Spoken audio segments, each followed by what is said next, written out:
Brunei Darussalam adalah sebuah negara kecil yang kaya raya di Asia Tenggara, dikenal selama puluhan tahun karena sumber daya minyak dan gas alam yang melimpah.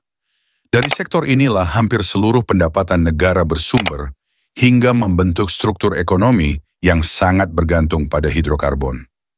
Selama era harga minyak tinggi, Brunei menikmati standar hidup tinggi, pendidikan dan kesehatan gratis, subsidi melimpah, dan lapangan kerja di sektor publik yang stabil.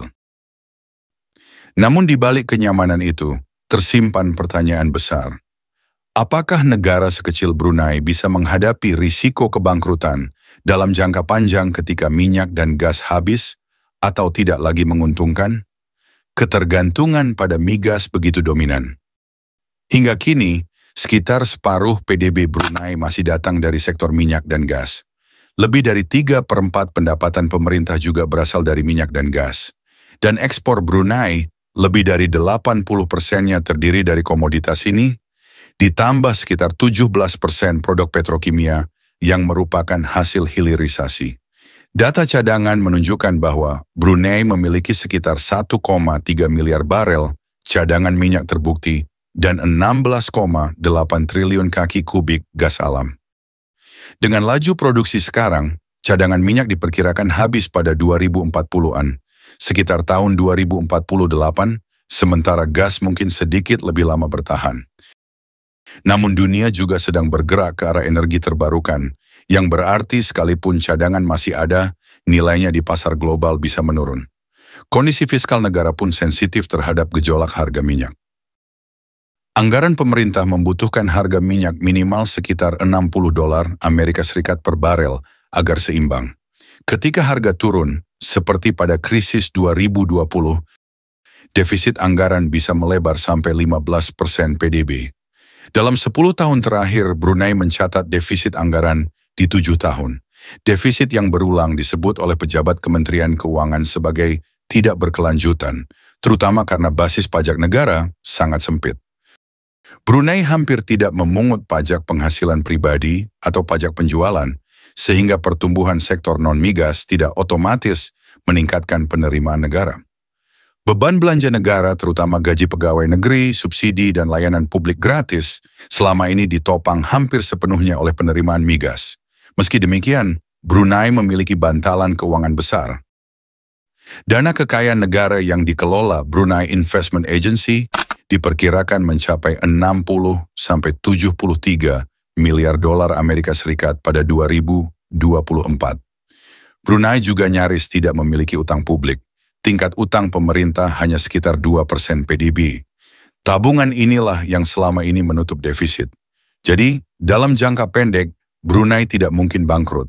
Tetapi dalam jangka panjang, jika defisit terus berlanjut dan migas surut, tabungan itu akan terkikis. Maka tantangan utama bukan hari ini, melainkan 2-3 dekade mendatang ketika sumber daya utama benar-benar berkurang. Kesadaran ini membuat pemerintah berupaya melakukan diversifikasi ekonomi sejak akhir 1990-an, yang kemudian dirumuskan dalam Wawasan Brunei 2035. Diversifikasi dilakukan ke berbagai sektor: pariwisata, perhotelan, keuangan Islam, industri halal, ekonomi digital, serta pertanian dan aquakultur.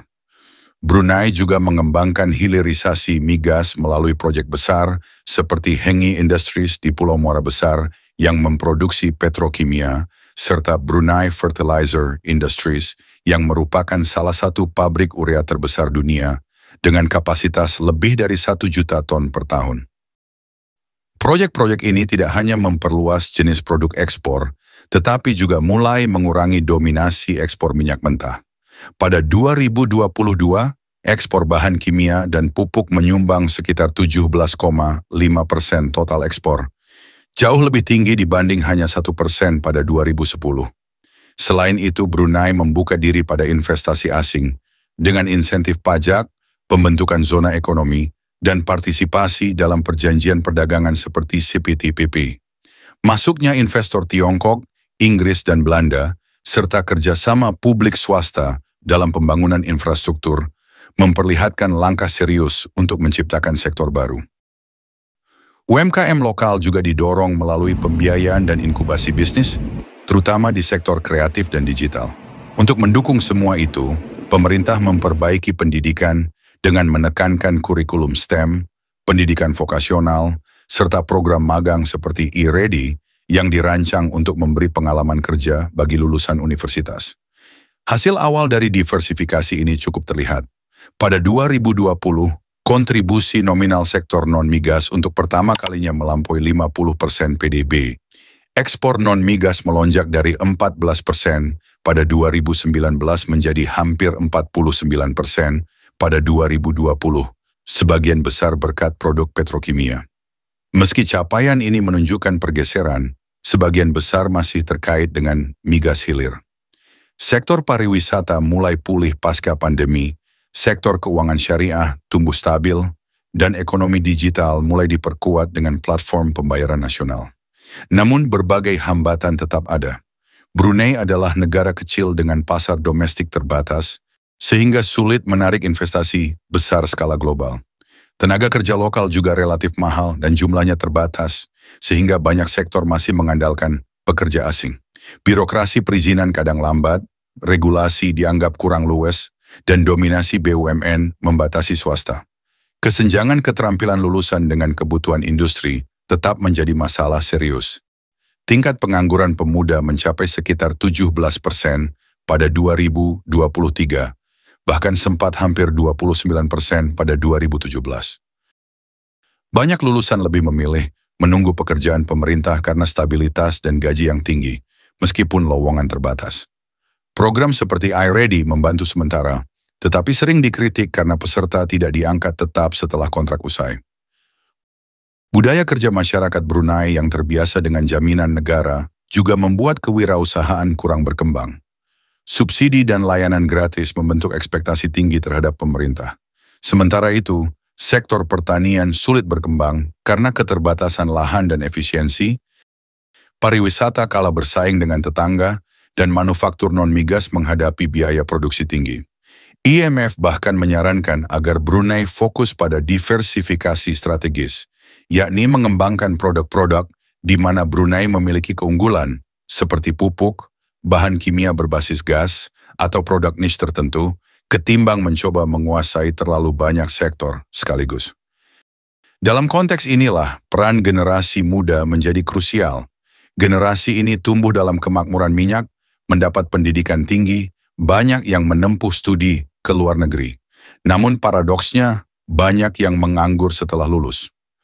Dunia usaha menilai keterampilan mereka belum sesuai kebutuhan, sementara mereka sendiri enggan masuk sektor swasta dengan gaji lebih rendah.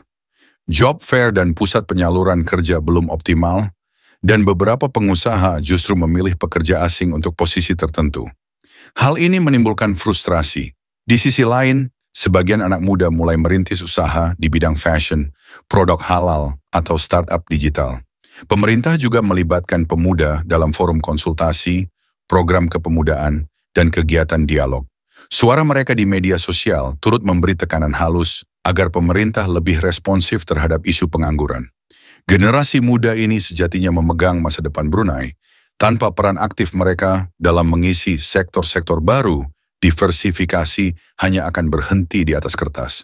Mereka perlu membekali diri dengan keterampilan yang relevan, berani mengambil peluang di luar zona nyaman, dan menumbuhkan etos kewirausahaan. Pemerintah pun dituntut untuk menyediakan kebijakan pendidikan, pelatihan, dan pasar kerja yang lebih efektif, serta mengubah insentif agar sektor swasta menarik bagi tenaga lokal. Kesimpulannya, Brunei tidak akan bangkrut dalam waktu dekat berkat tabungan besar dan ketiadaan utang. Namun dalam jangka panjang, risiko krisis fiskal nyata jika diversifikasi gagal. Ketika cadangan minyak berkurang dan pendapatan menyusut, belanja negara tidak akan bisa ditopang selamanya oleh dana investasi. Upaya diversifikasi yang sudah dimulai perlu dipercepat dan difokuskan pada sektor-sektor dengan keunggulan komparatif. Yang paling penting, generasi muda harus menjadi motor transformasi ini. Apabila mereka terlibat aktif dan diberdayakan, Brunei dapat mempertahankan kemakmurannya di luar era minyak. Jika tidak, negara ini berisiko menghadapi kesulitan besar Begitu sumber daya alamnya benar-benar habis,